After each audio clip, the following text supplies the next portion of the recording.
नमस्कार, बहुत स्वागत है आपका इस ख़ास कार्यक्रम में। और ये कार्यक्रम आज कई मायने में बेहद अहम है, क्योंकि हमारे साथ एक ऐसा मेहमान है जो नाम की कीमत समझता है।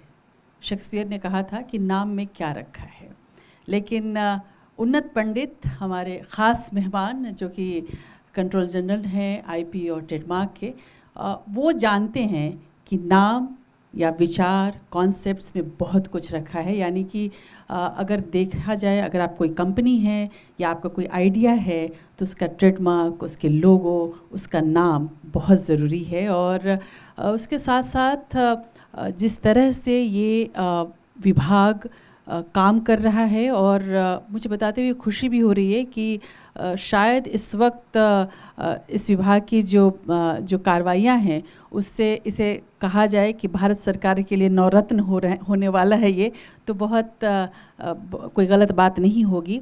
एक ऐसी संस्था जो कानूनी पहलुओं से भरी हुई है, और उसके साथ साथ आज भारत ही नहीं पूरे विश्व में जिसकी सबसे ज़्यादा डिमांड है वो है आईपी और ट्रेडमार्क की। बहुत बहुत शुक्रिया उन्नत साहब हमारे इस ख़ास कार्यक्रम में शामिल होने के लिए।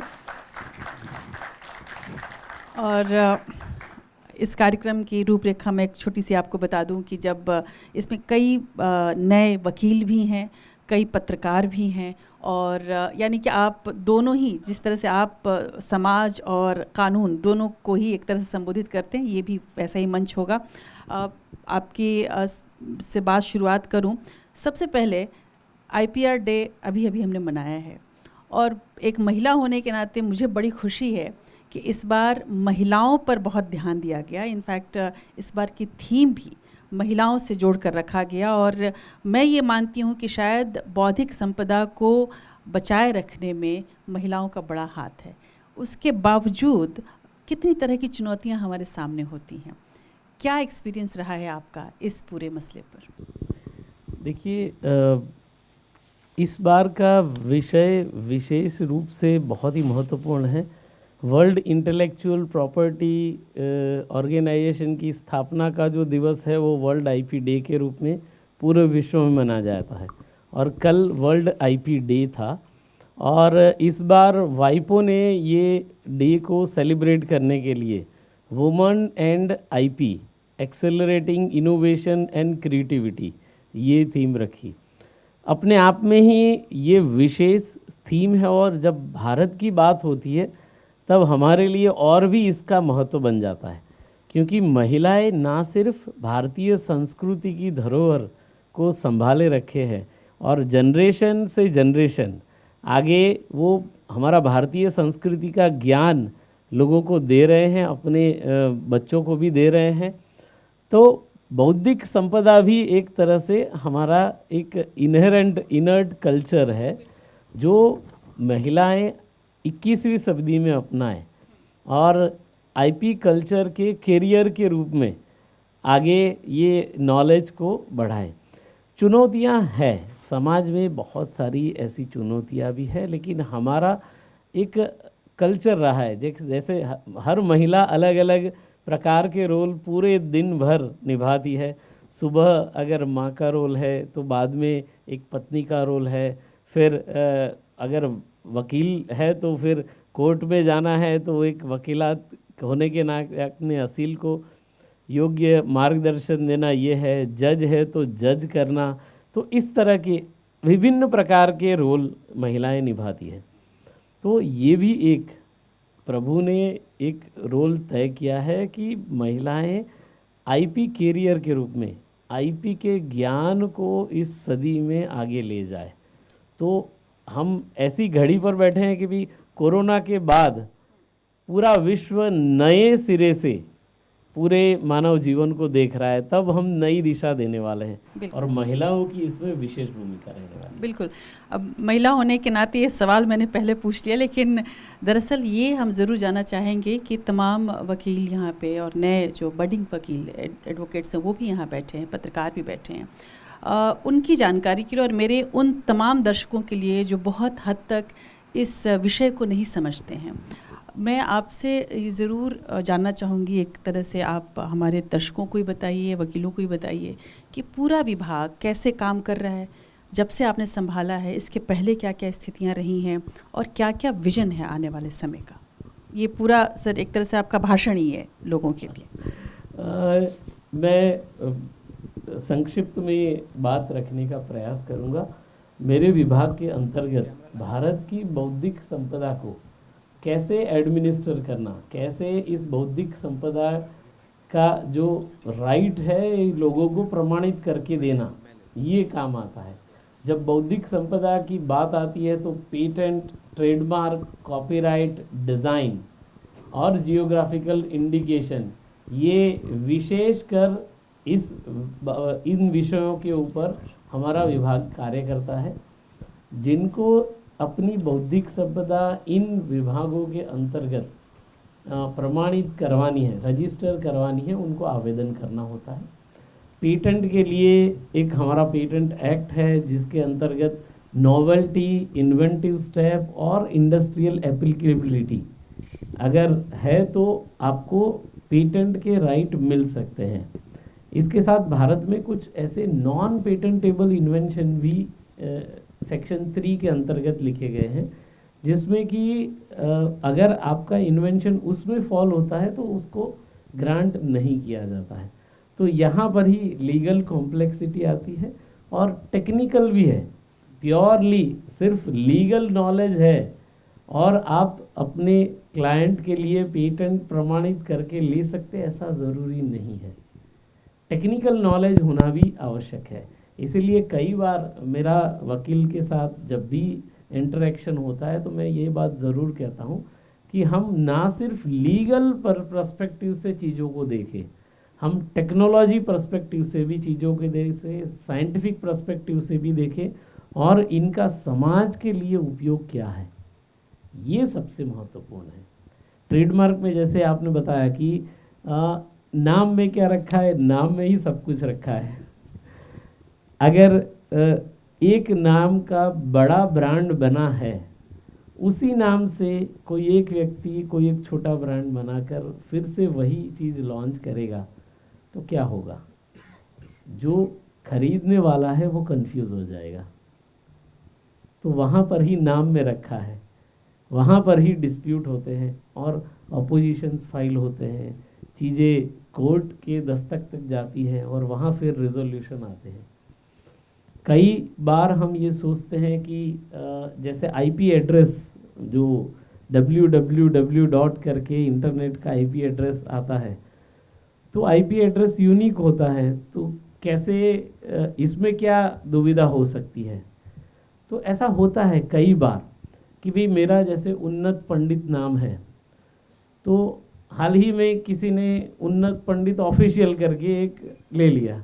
अभी ऑफिशियल उन्नत पंडित में हूँ, लेकिन हाँ ऑफिशियल unnatpandit.com किसी और ने ले लिया, तो वो गलत है। वो ऑफिशियल नहीं है फिर भी उसने ले लिया, तो यहाँ गलती है। ऐसी चीज़ों में ही डिस्प्यूट्स होते हैं। कहीं न कहीं एक समाज में भी एक बदलाव की आवश्यकता है कि एथिकल बिजनेस की ओर कैसे जाएं। ये unethical practices long term sustain नहीं करती है। फाइनेंशियल फ्रॉड्स भी इसके लिए हो रहे हैं, कोर्ट भी इसमें कई जजमेंट दे रहे हैं। इन वेबसाइट्स को भारत में प्रतिबंधित किया जाता है, लेकिन उनका हैंडलिंग विदेशों से होता है। तो आज भी ये एक बड़ा प्रश्न है, भारत में जो फाइनेंशियल फ्रॉड हो रहे हैं उनका होस्टिंग विदेशों में हो रहा है और वहाँ हम बंद कराने का प्रयास भी करते हैं, लेकिन ये टेरिटोरियल राइट है। IP is a territorial right. जो चीज़ें जिस देश में प्रमाणित की गई है उनका अमल उन देशों तक ही हो सकता है। तो ये एक बड़ी लीगल कॉम्प्लेक्सिटी है, क्योंकि IP www is a world wide web, और उसमें चीज़ों का जहाँ पर ही प्रॉब्लम है आईपी एड्रेस में, तो उनका प्रतिबंधित समग्र वैश्विकता पर होना चाहिए। तो ये एक बहस भारत ने भी छेड़ी हुई है, वैश्विक स्वरूप में भी ये जा रहा है। तीसरा और सबसे महत्वपूर्ण आईपी कॉपीराइट है। कॉपीराइट का सालाना व्यवसाय भारत में ही अगर मतलब हिंदी मूवी और रेडियो का व्यवसाय ही काउंट करें तो more than 1.5 lakh crore business is in India. Bollywood और बाकी सारे ही मतलब क्षेत्रीय भाषाओं की मूवीज़ और रेडियो चैनल्स, जो गाने हमें सुनने में बहुत अच्छे लगते हैं, लेकिन उसके पीछे कितने हज़ारों लोगों की, लाखों लोगों की मेहनत है, उनको उचित रॉयल्टी भी मिलनी चाहिए। तो कॉपीराइट सोसाइटी, हाल ही में सिनेमेटोग्राफिक सोसाइटी का भी अप्रूवल हमारे विभाग के द्वारा दिया गया है। जो भी ऐसे वीडियो तैयार होंगे उनको भी रॉयल्टी के दायरे में आए और उनको भी आधिकारिक रूप से रॉयल्टी के हकदार हैं, उनको मिलना चाहिए। वैसे ही क्रिएटिव राइटिंग के लिए भी ये भी एक बहुत बड़ी बात है।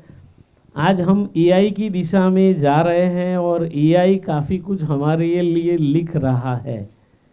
क्या ये कॉपीराइट एआई का होना चाहिए या व्यक्ति का होना चाहिए जो ये एआई प्लेटफॉर्म का यूज़ कर रहा है? इसका आज भी कोई उत्तर नहीं है वैश्विक रूप से। लेकिन ऐसी चीज़ों के लिए योग्य रूप से पब्लिक पॉलिसी होनी चाहिए, ये मैं भी मानता हूँ। और ग्रेजुअली ओवर अ पीरियड ऐसी पॉलिसीज़ का भी गठन होगा तो युवा वकील यहाँ पर जो हैं वो ना सिर्फ लॉ को समझे या लीगल फील्ड में काम करें, लीगल पॉलिसी स्पेस में भी उतनी ही अपॉर्चुनिटी है। जियोग्राफिकल इंडिकेशन भी वैसे ही महत्वपूर्ण व्यक्ति के आईपी राइट्स है। ये आईपी राइट बाकी सारे आईपी राइट्स से बिल्कुल विशिष्ट है, क्योंकि जियोग्राफिकल इंडिकेशन में ये एक कम्युनिटी राइट है। भारतीय ज्ञान की असली धरोहर जियोग्राफिकल इंडिकेशन है, जो हमारी सांस्कृतिक परंपरा रही है और उस परंपरा के तहत चीज़ों को हमने, संस्कृति को संजोए रखा है।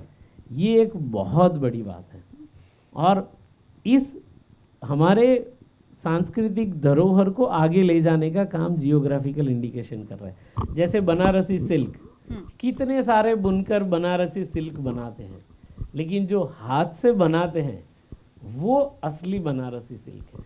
वैसे ही मोगा सिल्क और ऐसी कई चीज़ें हैं जो कल ही हमने प्रमाणित किया, मातानी पचड़ी, तो गुजरात का एक बहुत ही विशिष्ट रूप से तैयार किए जाने वाला एक टेक्सटाइल है। तो ये चीज़ें हैं। एग्री प्रोडक्ट्स भी हैं, बासमती राइस है, सरबती गेहूं है, अल्फांजो मैंगो है। ये सारी चीज़ें हमारी एक सांस्कृतिक विरासत को आगे बढ़ा रही है। तो ये सारे आईपी टूल है, डिज़ाइन भी इसमें है। तो ये सारे ही समग्रता से इसका प्रयोग कहीं ना कहीं कॉमर्शियल वैल्यू क्रिएशन के लिए होता है और इसे समझना है और इसे आगे ले जाना है। लेकिन जब सर आप बता रहे थे, मुझे याद आ रहा था कि नीम, जो कि एक तरह से हमारे लिए बहुत ही ख़ास है, और उसका लेकिन पेटेंट जो हुआ वो अमेरिका में करवाया गया। उसी तरह से लगभग 12 से अधिक अमेरिकी पेटेंट हैं, जो आंकड़े मैं भी देख रही थी। 12 से अधिक पेटेंट नीम से जुड़ी हुई चीज़ों की अमेरिका में किया गया। हल्दी अगर मैं ले लूँ तो हल्दी से घाव भरते हैं, हम सभी जानते हैं कि एंटीबायोटिक होता है हल्दी। उसका भी पेटेंट 2 भारतीयों ने ही कराया हालांकि, लेकिन वो अमेरिकी नागरिक थे। क्या आपको लगता है कि जो हमारे देश के अभी तक के जो कानून हैं या जो पॉलिसी है उस हिसाब से वो इतनी सख्त नहीं हो पाई है कि हम अपनी चीज़ों को बाहर जिस तरह से पेटेंट हो रहा है उससे रोक सकें? जैसे पाकिस्तान में, लंदन में पाकिस्तानियों ने कई चीज़ों का पेटेंट करा रखा है, जबकि वो हिंदुस्तानी चीज़ें, यहाँ तक कि रसगुल्ला का भी पेमेंट की बात, ट्रेडमार्क करा रखा है। तो वो क्या हमारे कानून उतने मजबूत नहीं हैं कि इनको हम रोक पाएँ? और अगर कानून मजबूत नहीं है तो क्या कमी देखते हैं आप उसमें? जैसे मैंने पहले कहा कि ये एक टेरिटोरियल आईपी राइट है, तो जो चीज़ें भारत में प्रमाणित की गई है उसका दायरा भारत में ही है। वैसे ही जो चीज़ बाहर के देशों में भी प्रमाणित की, उनका दायरा वहाँ पर ही है। लेकिन जो चीज़ें वहाँ पर अप्रूवल दी जाती है वो ऑलरेडी भारतीय ज्ञान परंपरा का हिस्सा है। तो जो चीज़ ऑलरेडी नोन है उसको फिर से वहाँ पेटेंट नहीं दिया जा सकता। तो ये हमारी हमेशा से ही बहस रही है। और पेटेंट के सर्टिफिकेशन के लिए अलग अलग डेटाबेस का भी सर्च किया जाता है। तो भारत सरकार ने CSIR के माध्यम से एक TKDL traditional knowledge digital library भी शुरू की हुई है, और इसमें 8000 से ज़्यादा ऐसे मेडिसिनल प्लांट्स और आयुर्वेदा आधारित जो ज्ञान हमारे पुस्तकों में लिखा हुआ है उसको प्रॉपर डॉक्यूमेंट करके उसमें रखा गया है, और सारे ही पेटेंट कार्यालयों को इसका एक्सेस दिया जाता है, ताकि वो जब ऐसे भारतीय ज्ञान परंपरा के आधारित कोई भी इन्वेंशन को रिव्यू करे तो वो संदर्भ ले सके हमारे TKDL डेटाबेस का। और हम इसे अलग अलग पेटेंट कार्यालयों को भी देते हैं। कई कार्यालय ऐसे हैं कि जो इसको ले तो लेते हैं लेकिन इनका सर्च पर्याप्त रूप से करते नहीं हैं। तो ये इंटरनेशनली भी इसकी स्वीकृति होना आवश्यक है। भारत सरकार ने TKDL को ओपन एक्सेस में लाने का भी अभी एक कैबिनेट ने डिसीजन लिया था, जिससे कि रिसर्चर को भी ये एक्सेसिबल हो कि क्या जो रिपोर्टेड है उसमें से क्या चीज़ें पेटेंटेबल नहीं है, ताकि वो आगे उस ज्ञान का उपयोग कर सके और नई चीज़ों का अनुसंधान कर सके। जो विदेशों के IPR के रूल्स हैं, वहाँ की जो कानून हैं, उनके सामने हम अपने कानून, अपनी पॉलिसी, अपने रूल्स को देखते हैं तो कहाँ खड़ा पाते हैं? कई चीज़ों में हम बेहतर हैं।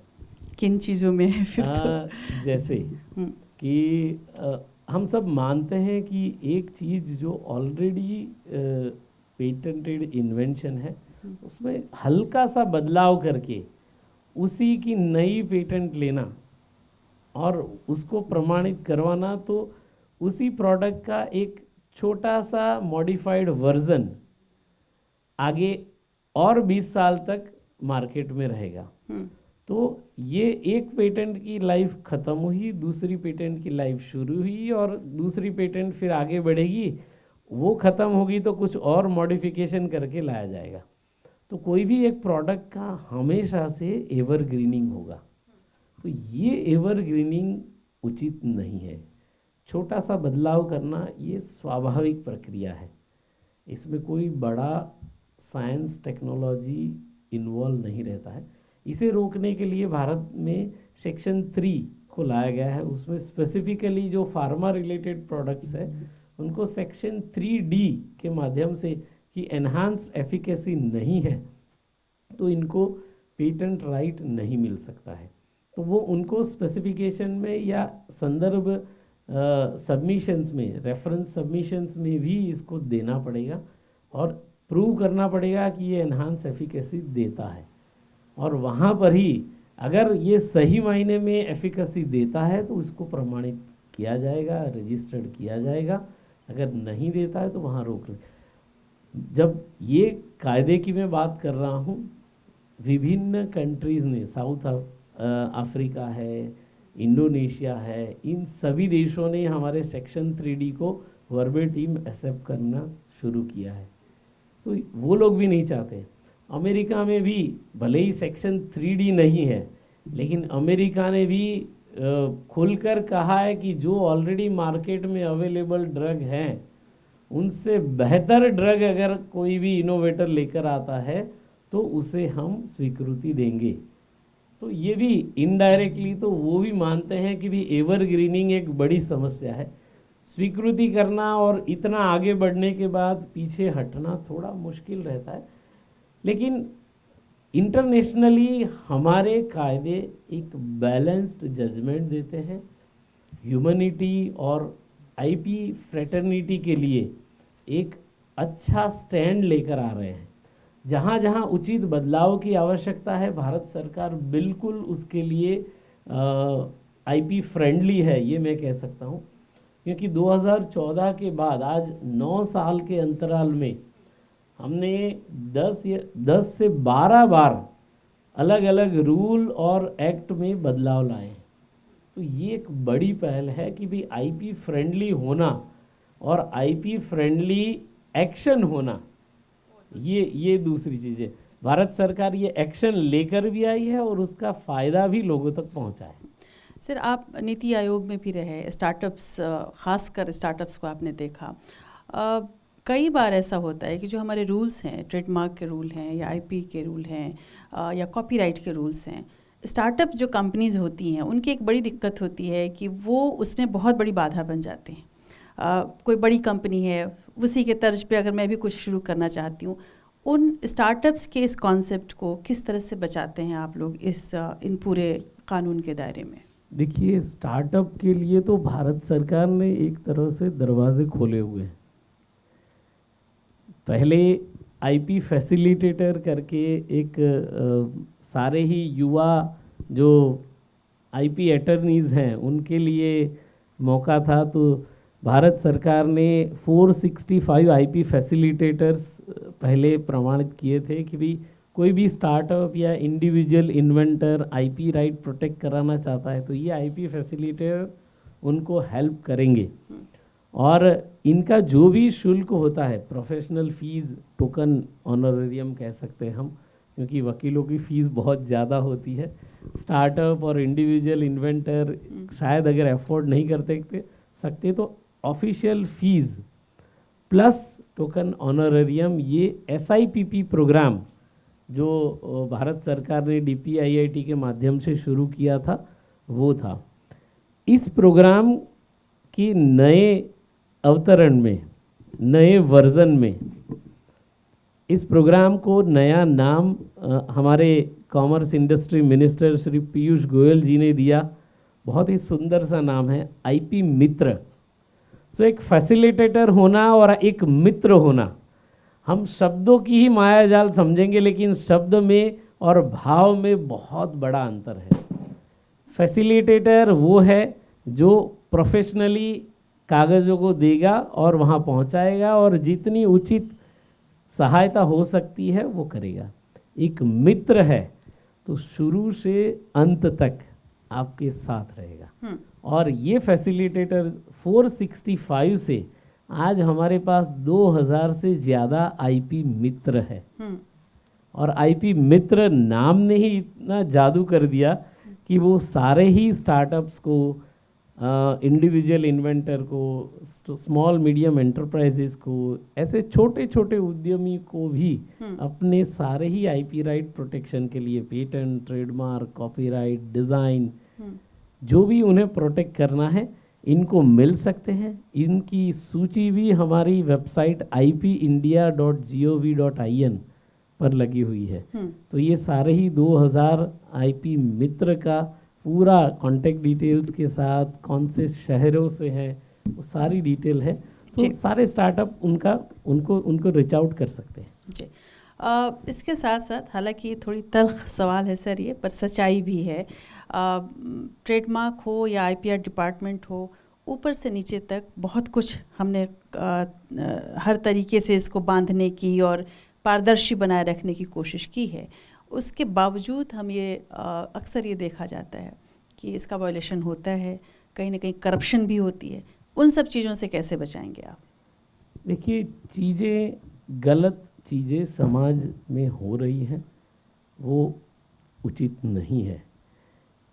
मैंने ये विभाग में जैसे ही ज्वाइन किया तब एक मॉरल, आईपी मॉरल और एथिक्स, कैसे उसका स्टैंडर्ड बढ़ाया जाए और गुड आईपी प्रैक्टिसेस की ओर हम कैसे आगे जाए, मंत्री जी का भी विशेषकर आग्रह रहा है कि भी सारी चीज़ों को ऑनलाइन किया जाए। ऑनलाइन करने से एक फिज़िकल कांटेक्ट नहीं होगा तो काफ़ी हद तक ये 1-to-1 बातें नहीं होगी, तो चीज़ों में पारदर्शिता आएंगी। और विशेषकर इन चीज़ों में जितनी पारदर्शिता रहेगी उतना ही समय भी कम लगेगा आईपी राइट को ग्रांट कराने में। और पारदर्शिता होने से जो भी उचित व्यक्ति अपने आईपी राइट को प्रोटेक्ट करना चाहता है उनको जल्द से जल्द आईपी राइट का प्रोटेक्शन भी मिलेगा। चीज़ें काफ़ी हद तक बदली हुई है, पहले थी और अप्रैल 2022 के बाद मैंने व्यक्तिगत रूप से भी अनुभव किया है कि काफ़ी सारा बदलाव आया है। एक तरह से ये माइंडसेट बदलने वाली बात है।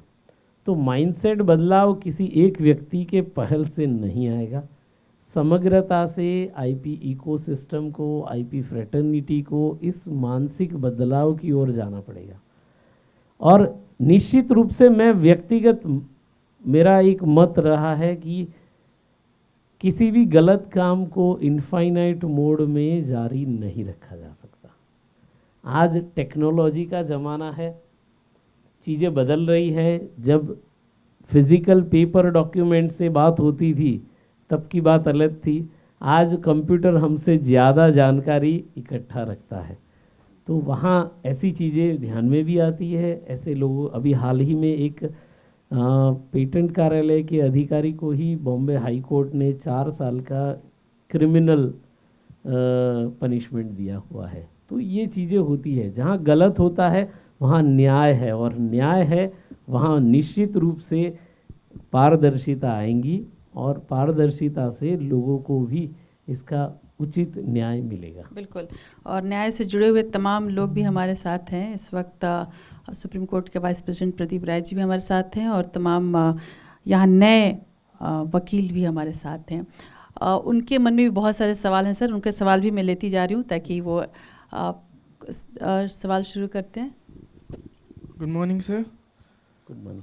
सबसे पहले तो मैं थैंक यू बोलना चाहूँगा, मुझे मौका मिला आपसे क्वेश्चन पूछने का। सर मेरा क्वेश्चन ये है कि मेरा फोकस हमेशा रहता है कि मैं नई नई स्किल डेवलप करूं और उस पर वर्क करूं, ताकि मैं साइड बाय साइड अपनी इनकम और क्लाइंट बेस दोनों ग्रो कर सकूं।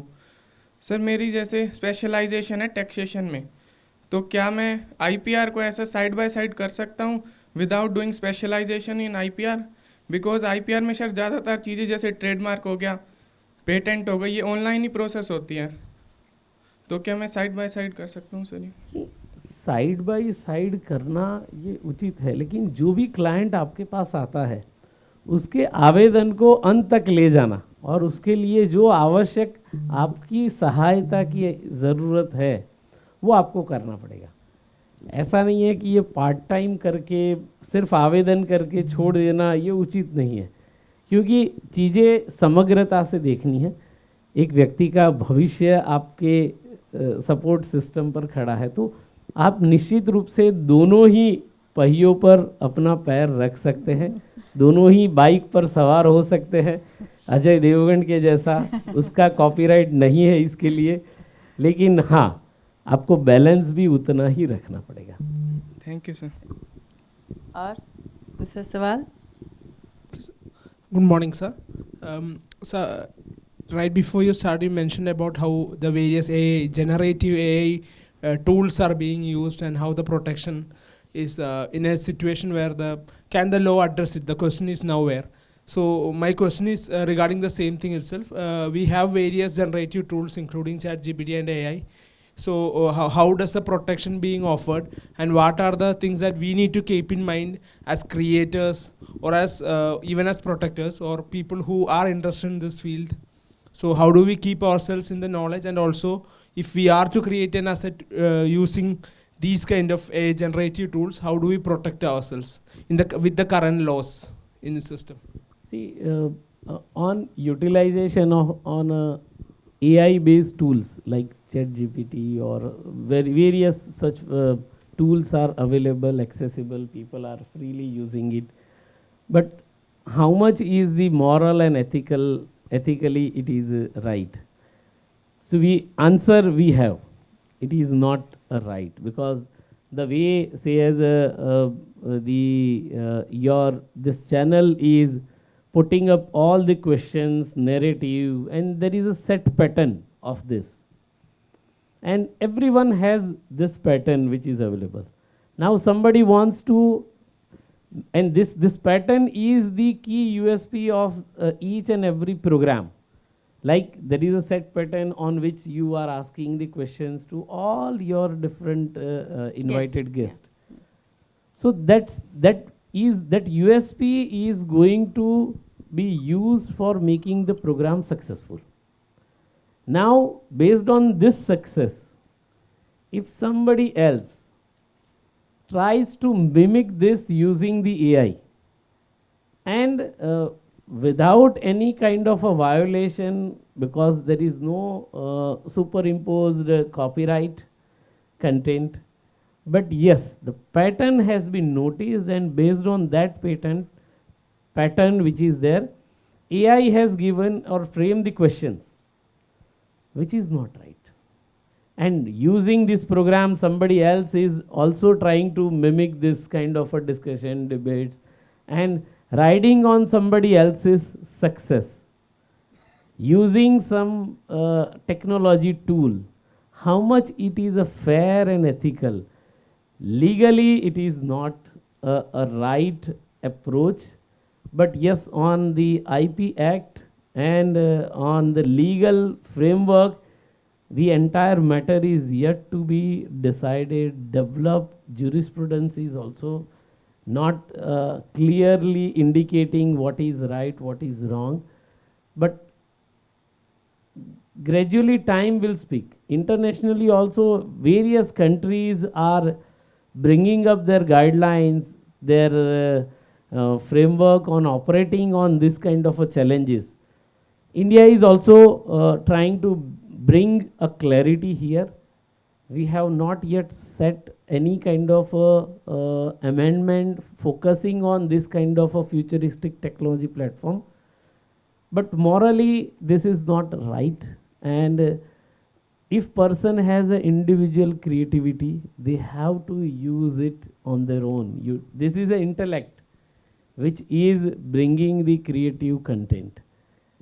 Using some tool for just amplifying or riding on somebody else's creation. Like you like a James Bond movie, but Shah Rukh Khan is yours, say as a superstar. You can replace the James Bond with Shah Rukh Khan using the AI. This is something which is different. And story narration also you can change. The set pattern which is there in James Bond, you can use some current incidents which has happened in the media, and how James Bond can address this kind of incidents. And use, instead of a James Bond, you can use a famous film hero. Yeah. So this is again entirely a new content, but is it a fair and ethical? The answer is no. Legally, this is the challenge which is going to come out. So that's why a policy intervention, in my previous submission I have said that we need to have a policy intervention. Legal policy research is one of the new dimension which is opening up. So all young lawyers who are there in the audience, they should also try to practice this.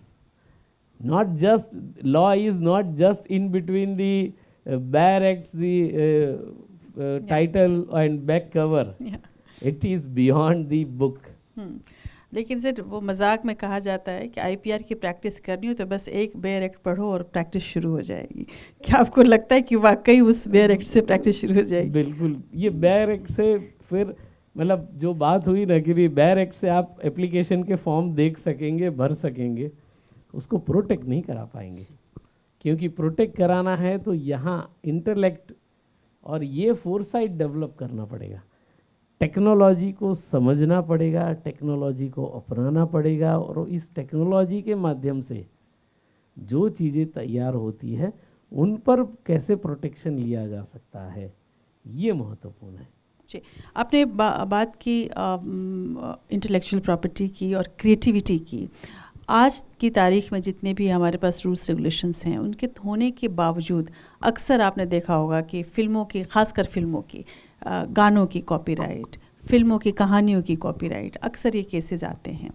कैसे protect करें आज के जो कानून है उसमें trademark और उसके आईपीआर को, किस तरह से कॉपीराइट को कैसे प्रोटेक्ट किया जाए? देखिए, copyright again it is a voluntary. People have to apply and get the copyright registered and get the certification done for the IP protection. It's a voluntary, but even without the certification they own this IP right. But the dispute which happens, ये विवाद होने का मूल भी यहाँ पर है. If you have not registered the IP right and then somebody violates and you try to execute, then somebody need to file a court case or file a police complaint. Police doesn't understand where the violation is. If you have a copyright certificate in your hand, then it is proven that this creation is owned by you. You are the custodian of this creation, and somebody else is violating even to certain percentage. In that case also you can enforce your IP right by filing a complaint or a case before the court. And this is minimal, because जितने application file होते हैं हमारे यहाँ, उसमें hardly 5 to 10% application ऐसे creation के लिए, ज़्यादातर लिटरेरी वर्क हमारे पास आता है आईपी प्रोटेक्शन के लिए. कुछ कंप्यूटर रिलेटेड भी कॉपीराइट प्रोटेक्शन हमारे पास अप्लाई होता है. बहुत कम मात्रा में ये म्यूज़िकल राइट्स वाले हमारे पास आवेदन करते हैं. लेकिन ये इस पर जागृति का आवश्यकता है. जैसा मैंने पहले कहा कि 1.5 लाख करोड़ सालाना भारत में इस एक सेक्टर से मॉनेटरी ट्रांजैक्शंस होते हैं. अभी वहाँ लीगल प्रेजेंस इतनी मिनिमल होना ये एक चिंता का विषय है. और चिंता का विषय है इसके साथ ही जो युवा लॉयर्स हैं हमारे यहाँ, उनके लिए अपॉर्चुनिटी भी वहाँ पर है.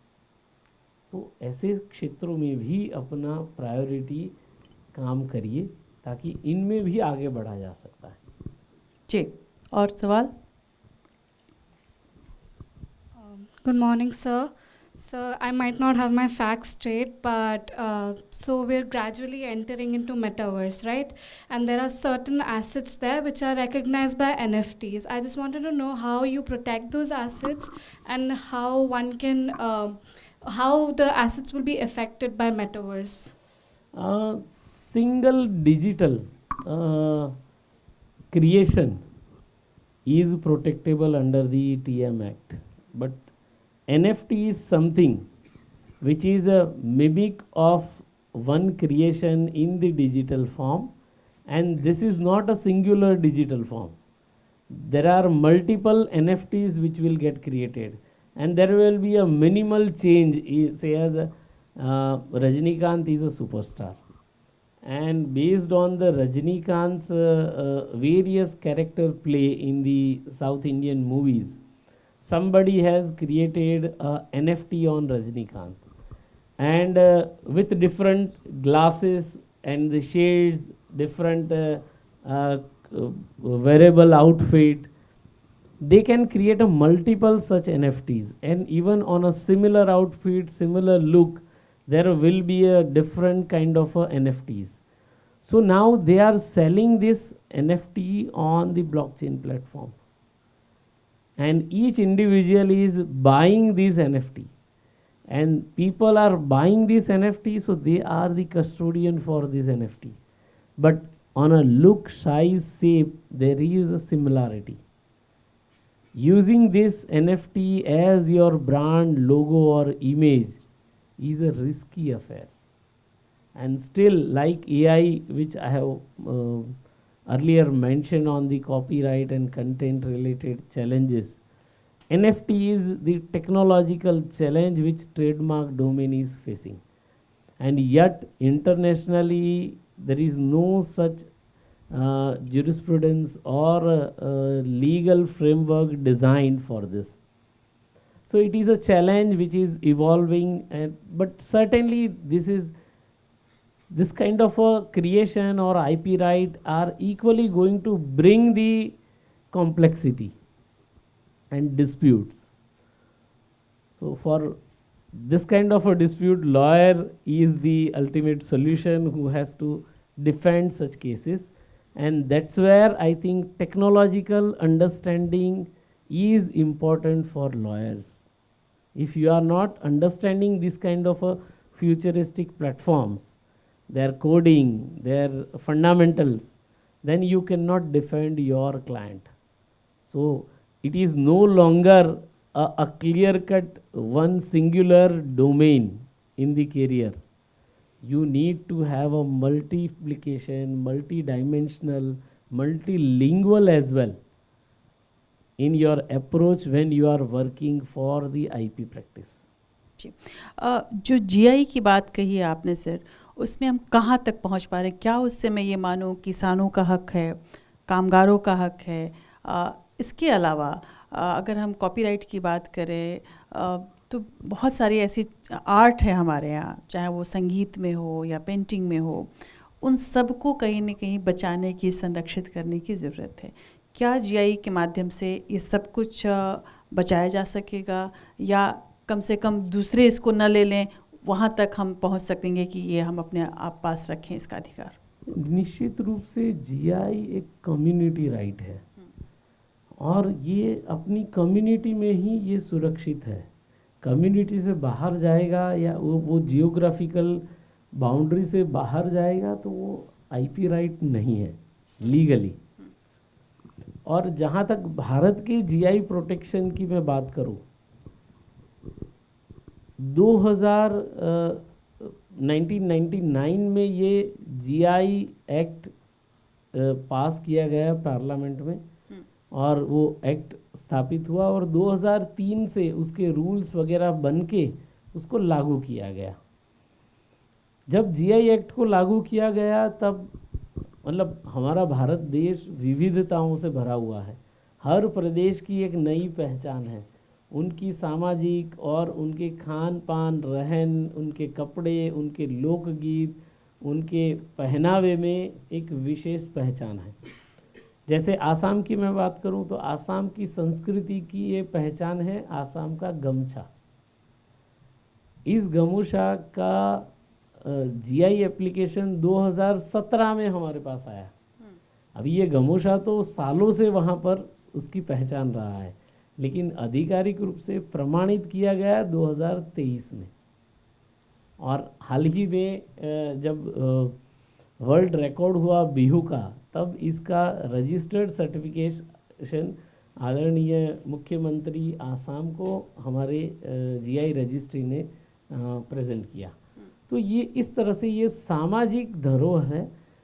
विभिन्न ऐसे सामाजिक पहचान के विषयों में प्रॉपर रिसर्च करके इसका आवेदन देना होता है। किसी भी लॉयर के लिए कुछ पेटेंट ग्रांट कराना या कुछ 100 या 1000 ट्रेडमार्क ग्रांट कराना, it's part of their professional practice. But आप जीवन में कम से कम एक जीआई को वॉलेंटरीली प्रयास करिए इसको प्रमाणित कराने का। The kind of a joy which will offer to this lawyer is amplified to such an extent which you cannot imagine even of your few years of a practice. तो ये है पावर जीआई का। इसका अनुभव जो करेंगे, कहते हैं ना कि सक्सेस, जब इसको success when people try to test on their tongue, they need more and more success. बिल्कुल ऐसा ही है, जीआई एक बार आपने हेल्प कर दी, आपका पूरा कैरियर जीआई मय बन जाएगा। वेरी गुड, और उम्मीद है कि कई लोग करेंगे। इसके साथ साथ इसके पहले कि दूसरे सवाल आपके पास आएँ, मेरे दिमाग में एक सवाल ही चल रहा था कि बचपन से हम लोगों ने गांव घर में देखा है, छोटे छोटे मोहल्लों में, शहरों में, कि कोई एक सलून है और उस पर किसी एक हीरो का फ़ोटो लगा हुआ है, कोई कुल्फ़ी वाला है और उसके ऊपर किसी हीरोइन की फ़ोटो लगा, और वो ऐश्वर्या कुल्फ़ी हो गई, सलमान सलून हो गया। कोई चेहरा कोई यूज करता है। हाल फिलहाल में एक बड़ी कंपनी ने एक बहुत बड़ा ऐड निकाला और उस पर प्रधानमंत्री का चेहरा लगाया गया। क्या आपको लगता है कि ये वायलेशन है? क्या मैं इसको निजता के अधिकार पे रखूं या कॉपीराइट ट्रेडमार्क की तरफ ले जाऊं? किधर ले जाऊं? मेरा व्यक्तिगत मत है कि ये उचित नहीं है, क्योंकि जैसे अभी मतलब मैटर इज़ अंडर ट्रायल, सो कुछ भी कहना उचित नहीं है, लेकिन एक पर्सनालिटी राइट की बात सुप्रीम कोर्ट तक पहुंची थी कि पर्सनालिटी राइट क्या है। एक जाने माने अभिनेता ने अपने पर्सनालिटी राइट, उसकी आवाज़, उसकी फ़ोटो, उसकी सारी पर्सनालिटी को ही कॉपी किया जाता है। तो जैसे आपने सलून की बात कही, अलग अलग ऐसी स्टोर्स में भी गलत तरह से ऐसे फ़ोटोग्राफ का प्रयोग करना ये प्रतिबंधित है। तो ये नहीं किया जा सकता unless the person has the official approval from this. प्रधानमंत्री जी की भी एक अलग पर्सनालिटी है और इसका भी प्रयोग अनुचित रूप से करना ये ठीक नहीं है। जहाँ पर भी सरकार भी अधिकृत रूप से कहती है कि भाई आप इन चीज़ों का प्रयोग कर सकते हैं, जैसे G20 का लोगो है, तो सारे सरकारी विभागों को G20 का लोगो यूज़ करने के लिए ऑफिशियल नोटिफिकेशन जारी किया गया है। कोई भी व्यक्ति आकर G20 का लोगो अपनी एडवर्टाइजमेंट में यूज़ करने लगे, ये उचित नहीं है। तो ऐसे कई कॉम्प्लेक्सिटी है, लीगली इन चीज़ों को समझना पड़ेगा और जो आने वाले समय में ऐसी चैलेंजेस बढ़ेंगी तो हर वकील को भी इसके लिए तैयार रहना पड़ेगा कि आप ऐसी चीज़ों में अपने क्लाइंट के बीच में जागृति लाएं, ताकि एक परेशानी में से दूसरी परेशानी में आपका क्लाइंट फंस नहीं जाए। बिल्कुल। और सवाल? Namaste, sir. Recently, India has been ranked 42 out of 45 countries in International Intellectual Property Right Index report. Sir, do you really think India's IPR regime really need a makeover? This report which you are referring has always been, it is not a median report, I must say that. It is diverted towards a specific parameters on which they are giving the ranking. When we want to see the international ranking, we should refer to the Global Innovation Index, wherein in last 8-9 years we have climbed from 81st position to 40th position. So this is the jump which we foresee. Even in the Global Innovation Index also, which is primarily driven by the World Intellectual Property Organization and various other entity attached with WIPO, in that also there is a gross difference. The input tools are 5 and output tools are just 2. How can there will be an international ranking where the input and output tool has such a huge difference, and that too, and each and every sub parameters on each of this tool is again a difference. So in my view, it should be a balanced evaluation method which WIPO is gradually coming out. They are bringing a change, and soon we will also see that how the balanced IP ranking should be there. I personally believe that we should not work for achieving the higher numbers in the ranking, because it is not important that IP is for the technology or for the developed economy or for the people who are residing in the big cities, metro cities. IP is for upliftment of a bottom line people. How IP tool can be utilized for bottom up, that should be the approach, and this is the approach which fundamentally different from the ranking system. Our aim should be, and that's what is fundamental in our constitution also, that we need to utilize all such kind of tools which offers the better livelihood, address the societal challenges, address the legal complexity to offer the IP protection to the poor people, needy people, and that is something which is most important. Bottom up approach, adopting IP, we can transform the entire society. That's what I personally believe. Sujit ji? I'm coming up from what you just said, and I'm going to GI. सोचिए कि Darjeeling T इतना मशहूर हो गया कि बहुत पैसा लेके लोग खरीदते हैं.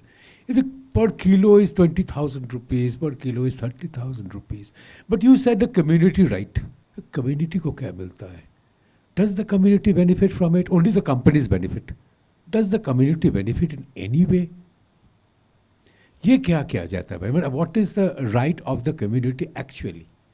See, when we say this community, basically the Darjeeling, which is famous for the tea, and there are 75 gardens which are really producing the Darjeeling tea. So anybody selling the tea which is not made up in this 75 gardens is not the Darjeeling tea. This is not the official Darjeeling tea, because these 75 gardens are the only locations where Darjeeling tea is produced. And mostly these gardens are owned by the individual, and they have made a one society which is operating the functions of this.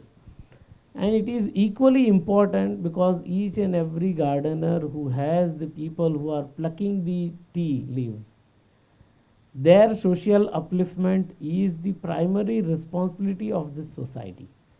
And that's how this is a community right. Again, it is going on a morality, because the people who are involved in this tea leaf plucking in this 75 gardens, when such a premium valuation is being offered, their kids, the people who are plucking these tea leaves, their social upliftment, their kids' education and their healthcare facility, all this can be offered if this is recognized fundamentally as the GI custodian agency. And this kind of a custodian agency need to be a self-sustainable on their own funds. Darjeeling tea is one such tea which is getting sold on a premium costing. But mimic of this, if somebody is trying to sell, that is going to hamper the premium valuation. People who are growing tea outside and selling this as a Darjeeling tea is a violation. It's really going to hamper the growth of the community, which I think through appropriate awareness, appropriate promotion of a GI, and equally the legal complexity which is happening, it should also be resolved amicably to ensure that the GI is benefiting to the community. Actually कोई benefit नहीं आ रहे हैं, because the Darjeeling tea pluckers are not getting the benefit. They are starving. They are not getting medical benefits. That we know. I agree कि भी इसमें problem है, लेकिन हर problem के लिए सरकारी हस्तक्षेप नहीं हो सकता. इसमें ज़रूरी है कि जो GI के कस्टोडियन हैं वो GI राइट्स ये 75 बागान के ओनर को दे, और ये ओनर के जो भी उनकी सोसाइटी है उसके मैंडेट में ये चीज़ें आनी चाहिए कि ये सोशल, जैसे कंपनीज के लिए CSR हैं, वैसे ये सोसाइटी की रिस्पॉन्सिबिलिटी है कि उनका सोशल अपलिफ्टमेंट इंश्योर करे, सुनिश्चित करे. हर चीज़ों में सरकारी हस्तक्षेप रहे और सरकारी हस्तक्षेप से चीज़ें आगे बढ़े. CSR में भी ऐसा नहीं है. तो ऐसे जो लोग IP के कस्टोडियन हैं उनको आगे आना पड़ेगा, उनके कॉन्स्टिट्यूशन में ऐसे बदलाव लाने पड़ेंगे. इसके लिए जागृति एक सबसे बड़ी बात है. और वहाँ मेरे ख्याल से वकीलों की भी भूमिका आ जाती है. वकीलों की भूमिका भी बहुत महत्वपूर्ण. बिल्कुल. मीर जी, आपके सवाल के पहले बस एक सवाल मैं और पूछ लूँ सर से. सिर्फ फार्मा से आपका बड़ा लंबा रिश्ता रहा है और डॉक्टर रहे हैं आप बाय प्रोफेशन. फार्मा के कंपनीज जब कॉपीराइट कराती हैं उसमें कई तरह के जिसको कहा जाए नकल की संभावनाएं बढ़ती हैं. किस तरह से उस पर रोक लगाई जाती है, क्योंकि वो बहुत सेंसिटिव भी है. फार्मा में ज़्यादातर कॉपीराइट तो उनके जो लिफलेट्स वगैरह है उसके लिए यूज़ करते हैं, वहाँ पेटेंट का प्रयोग बड़ी मात्रा में होता है। और वहाँ जो पेटेंट के आवेदन करते हैं उनकी प्रोसेस में हर एक स्टेप में, मतलब स्टेप A+B+C करते हुए C और D बन रहा है, C अल्फ़ा एंड D, तो ABC, C का C अल्फ़ा कन्वर्ट हो गया और D नई प्रोडक्ट बन गई। ये पूरी प्रोसेस में मतलब फेज़ वाइज भी हो सकता है, तो स्टेप वाइज प्रोसेस को भी अलग IP राइट है। सारे ABC को इकट्ठा मिलाकर एक रिएक्टर में डाला और उसमें से C अल्फ़ा और D निकला, वो अलग IP राइट हो गया। ये पूरी प्रोसेस में समझिए 10 घंटे लगते हैं, और सेम प्रोसेस सेम मैनर में किसी ने एक छोटा पिंच कैटालिस्ट ऐड कर दिया, पूरी प्रोसेस 10 घंटे की जगह 1.5 घंटे में ख़त्म हो गई और प्रोडक्ट की क्वालिटी इम्प्रूव हुई, उसमें इम्प्योरिटी कम है, तो वो अलग IP राइट है। तो ये हर एक मायने में हम ऐसा कहते हैं कि भी फार्मा में काफ़ी सारी लीगल कॉम्प्लेक्सिटी है पेटेंट राइट के लिए। उसका कारण ये है कि साइंस हमेशा से ही एक अलग अलग विविधताओं से भरा हुआ है। तो इस साइंस में और साइंटिफिक अप्रोच में हर इस नए नज़रिए में IP बसा हुआ है, उसे समझना पड़ेगा, उसके रूट कॉज तक जाना पड़ेगा और उसमें क्या बदलाव है ये भी समझकर उसको लागू करना पड़ेगा। लेकिन क्या आपको लगता है इस वजह से आप होम्योपैथिक दवाएं देखें, जो कि हम होलिस्टिक इलाज कहते तो हैं, आयुर्वेदिक दवाएं देखें, उसमें बहुत हद तक उसमें कोई IP का वो लोग जाते नहीं हैं पेटेंट के लिए, और जिसका सीधा नतीजा आम लोगों पर पड़ता है। अब कई कंपनी जैसी भी हैं जो शुद्ध कहती हैं कि शुद्ध गाय की घी वो बना रही हैं, और वो इतनी शायद गाय और इतनी घी नहीं है हमारे पास जितना कि वो दावा कर देती हैं। क्या आपको लगता है कि उनके ऊपर एक मैंडेट होना चाहिए कि आप अगर कुछ भी बाज़ार में लेके आ रहे हैं तो आपको इन प्रोसेस से गुजरना होगा, अगर वो नहीं गुजरे तो क्या कार्रवाई होगी? हाँ, FSSAI ने ऐसे मानांक और ऐसी क्वालिटी के लिए काफ़ी जागृति भी लाई है। इन मानांकों पर खरा नहीं उतरता तो उसकी कंज्यूमर राइट के अंतर्गत कार्यवाही भी हो सकती है। लेकिन अगेन चीज़ें ऐसे मॉरल अधिकारों के ऊपर ज़्यादा है। ऐसी चीज़ों को बेचना भी लंबे समय तक रहने वाला नहीं है। भारत में ही आने वाले 10 साल के अंदर आप देखेंगे कि जो सही प्रोडक्ट है वही बिकेगा, फेक प्रोडक्ट के प्रति लोगों का आकर्षण नहीं होता है। आज कितना भी हम चाहें कि भाई एक विशेष कंट्री से आने वाली सस्ती और मतलब चला तो साल तक नहीं तो रात तक ये हम कहते हैं, तो ऐसी प्रोडक्ट के लिए भविष्य इतना उम्दा नहीं है। प्रोडक्ट ऐसी ही लगेगी जो IP बेस्ड हो और टिकाऊ हो। सर मेरा सवाल GI टैग को लेकर के ही है। बहुत इंटरेस्टिंग एक रिपोर्ट अभी हाल में आई थी कि बासमती राइस पर इंडिया का क्लेम जो है ऑस्ट्रेलिया ने रिजेक्ट कर दिया, नंबर 1। दूसरी एक रिपोर्ट आई कि बासमती राइस का सबसे बड़ा एक्सपोर्टर इंडिया है, सेकंड पाकिस्तान, थर्ड चाइना है। यूरोप में इसको लेकर एक पॉलिटिक्स चल रही है। और इंटरेस्टिंगली एक बूंदी बासमती राइस है राजस्थान में, कोटा के पास बूंदी, उसको लेकर नाबार्ड और बाकी लोग इनिशिएट कर रहे हैं। तो क्या GI टैग को लेकर के ग्लोबल पॉलिटिक्स का भी फेस देखने को मिल सकता है और उसमें इंडिया की पोजीशनिंग क्या हो सकती है? क्या इसमें गवर्नमेंट लेवल पे इंटरवेंशन की ज़रूरत है? देखिए, वर्ड बासमती यूज़ कर लिया इसलिए वो सारे ही बासमती एक टाइप के हैं ऐसा नहीं माना जा सकता, क्योंकि हर प्रदेश की एक विशेष पहचान है और विशेष भौगोलिक परिस्थिति है। जैसे जो मध्य प्रदेश में और जो बासमती बेल्ट हमने नोटिफाई किया हुआ है, वहाँ जो बासमती बन रहा है वो वहाँ के सॉइल में जो गुणवत्ता है, क्वालिटी है उसका, और वहाँ के पानी में विशेषता है इसलिए पकता है। यह चीज़ अगर हम कुछ दूरी पर जाएंगे कि बूंदी की बात कही तो बूंदी में इतना पानी भी नहीं है, वहाँ की सॉइल की पूरी कंडीशन भी अलग है, लेकिन फ्लेवर एक उम्दा है जो बासमती जैसी लग रही है, इसलिए बूंदी बासमती कहते हैं। तो वो प्रोडक्ट बिल्कुल अलग है, हमें भ्रमित नहीं होना है यहाँ पर ही। उसके जैसा होना और वही होना, इसमें अंतर है। हम इन चीज़ों के या हमारे कायदे में ये सारी बातें स्पष्टता से कही गई है। यही बातों के ऊपर इंटरनेशनली इतने बड़े पैमाने में क्लैरिटी नहीं है, इसलिए ऑस्ट्रेलिया में जहाँ बात होती है और वो लोग लिटरली एक वर्ड को पकड़ते हैं, जबकि हम प्रोडक्ट की गुणवत्ता के ऊपर विशेष भार देते हैं। तो ये फंडामेंटल चेंज है। जीआई की बात आती है, वहाँ भी नाम में क्या रखा है वही बात थी कि भाई यहाँ पर ही सारी चीज़ें नाम की बात है। बासमती रीजन हमेशा से ही भारत का हिस्सा रहा है।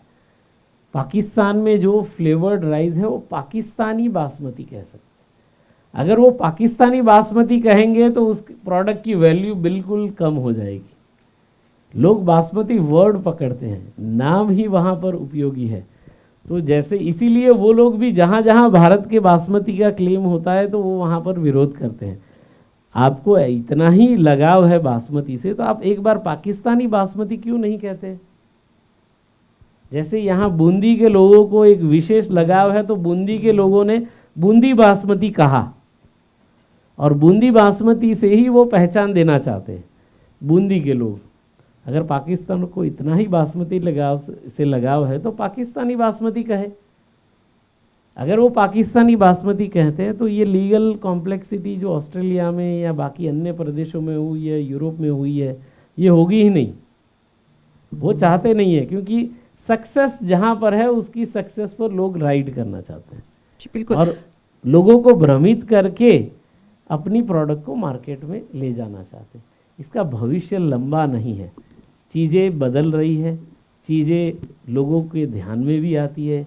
आज का ग्राहक भी इतना जागरूक हो चुका है जो सही प्रोडक्ट की पहचान करता है और सही प्रोडक्ट ही खरीदता है। लेकिन सर आपको लगता है कि जो विभाग है आपका वो उस विभाग को थोड़ी और स्वतंत्रता की ज़रूरत है, और मैन पावर की भी ज़रूरत है और स्वतंत्रता की भी ज़रूरत है, क्योंकि चुनौतियाँ जैसे कुछ चुनौतियाँ हमने आपके सामने रखी। साइबर का पूरा ज़माना आ चुका है, नई टेक्नोलॉजी का ज़माना आ चुका है। आपको लगता है कि उसको कहीं ज़्यादा अब स्वतंत्रता की ज़रूरत है? क्योंकि अभी बहुत जगह से मैं देखती हूँ कि विभाग की नकेल कई जगह पर है। क्या आपको लगता है कि थोड़ी ढीलेपन की ज़रूरत है? नहीं, देखिए ये चीज़ों में लचीलापन तो है। लचीलापन में विशेष रूप से हिंदी में ही इतनी बड़ी विविधता है कि मैं सही शब्दों का चयन कर सकता हूँ, क्योंकि ये होना अति आवश्यक है। हमारे काम में प्रॉपर तरह से टेक्निकल ऑटोनॉमी, एडमिनिस्ट्रेटिव ऑटोनॉमी दी गई है। भारत सरकार में हमारा एक विभाग है जो भारत सरकार हमारे विभाग का जो बजट है उससे हम 4x रेवेन्यू भारत कोष में जमा करते हैं।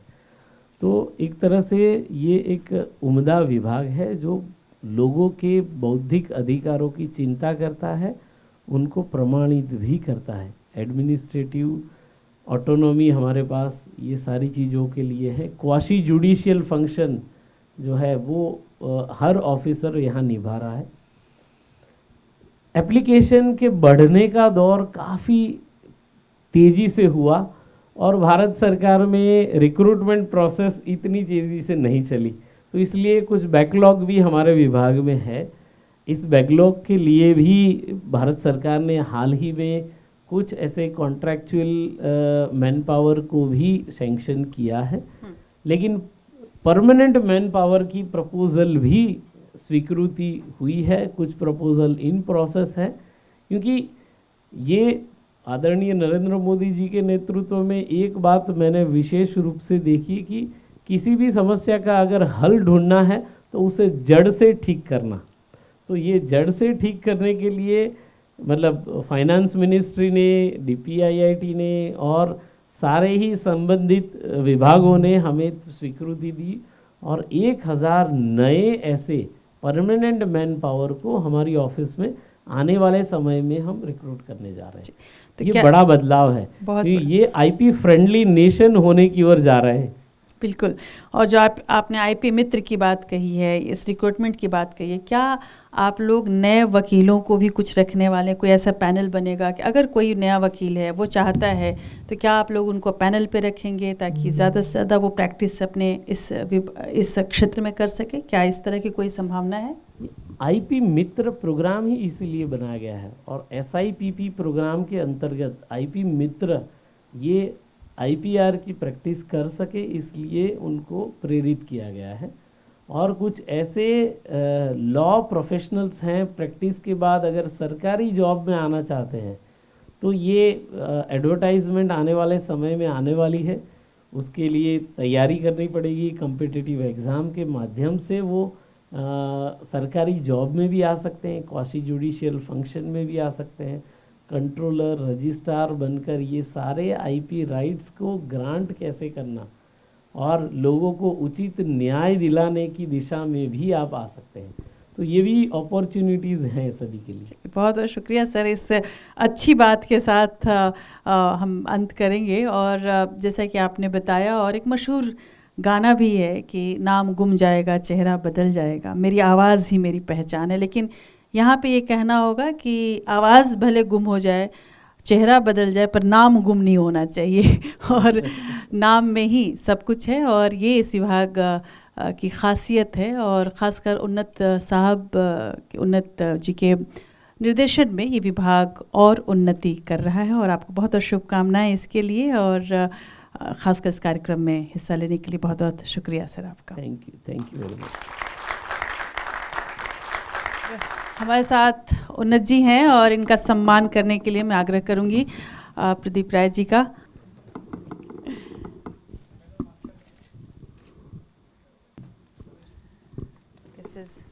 ये preambles है।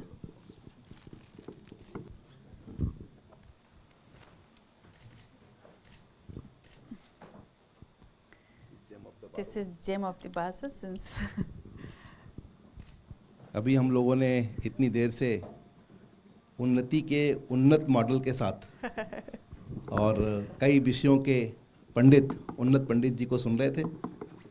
उन्नत जी, कई बार मैंने देखा है कि कई तरह के क्षेत्रों में इनकी महारत हासिल है और उस महारत का जो इस्तेमाल है ये बखूबी अपने इस वर्तमान जिम्मेदारी के साथ निभा रहे हैं। मैं आपको बहुत दिल से बधाई देता हूँ कि आप लोगों की जो स्पीड है वो भी बढ़ गई है, आप लोगों की फाइलिंग भी अच्छी आ रही है, रिजल्ट भी फटाफट आ रहा है। अब पहले कॉपीराइट एप्लीकेशन में कितनी पेंडेंसी होती थी, अभी बिल्कुल नहीं है। पहले ट्रेडमार्क के लिए आपको महीनों वेट करना पड़ता था और मेरे ख्याल से 23,000 ही कुल क्लियर कर पाते थे साल में। आज की तारीख में 10 लाख से ऊपर हो गए। 2020 में ये 8 लाख पहुँच गए थे, तो अभी ये 15-16 लाख के आसपास पहुँच गए हैं। तो ये जो इफ़िशियंसी है उससे भी काम हो जाता है। कई बार आप एप्लीकेशन फाइल करते हो और उसके बाद पता लगता है कि ये तो कुछ होने वाला नहीं है, 1-1.5 साल निकल गया।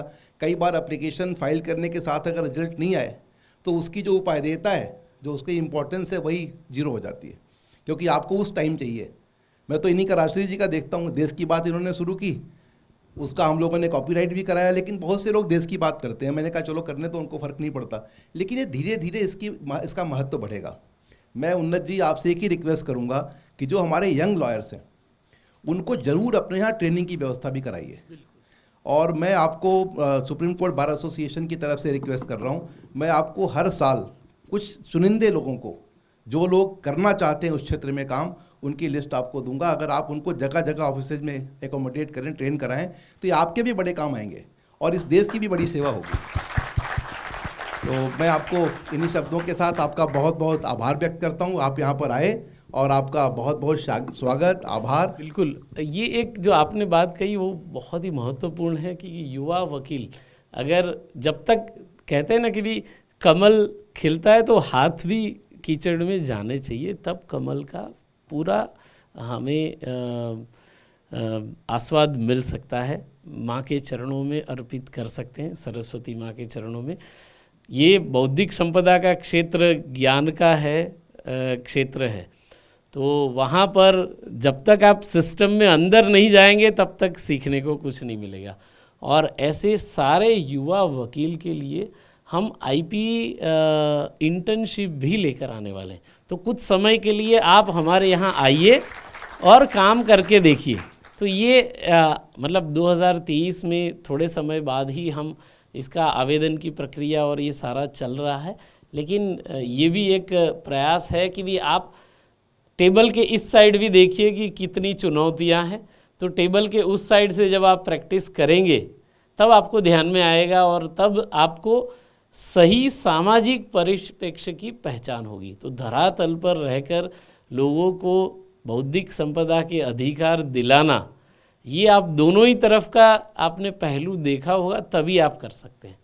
तो इसका भी आप लाभ उठाएं। Thank you sir. हमारे यहाँ जब इंटर्न्स आते हैं तो हमें कई बार मैसेज करते हैं कि sir is it A paid internship. तो मुझे कहना पड़ता है कि देखो ये आपके काम के ऊपर है। अगर आप लॉन्ग टर्म इंटर्नशिप कर रहे हो तब तो आपको हम पे करेंगे, लेकिन आप 1 महीने के लिए आ रहे हो तो शायद आपको हम पे नहीं कर पाएंगे। लेकिन आप अच्छे हो तो आपको हम नोट कर लेते हैं, आगे हम एडजस्ट करते हैं। तो यही सवाल इंटर्न्स की तरफ से आपसे sir, is it a paid internship sir? Again ये चीज़ें ऐसी है कि जो काम के ऊपर निर्भर है। जैसे अभी हमारे पास 1 साल के लिए कुछ कॉन्ट्रैक्चुअल हियरिंग ऑफिसर के रूप में लोग काम करके गए। काफ़ी उम्दा काम उन्होंने किया है। इससे पहले भी कुछ 100 ऐसे कॉन्ट्रैक्चुअल हियरिंग ऑफिसर हमारे पास आके काम कर गए। अभी हाल में ही 500 लोगों को हम अपने बोर्ड पर लेने वाले हैं कॉन्ट्रैक्चुअल हियरिंग ऑफिसर के रूप में।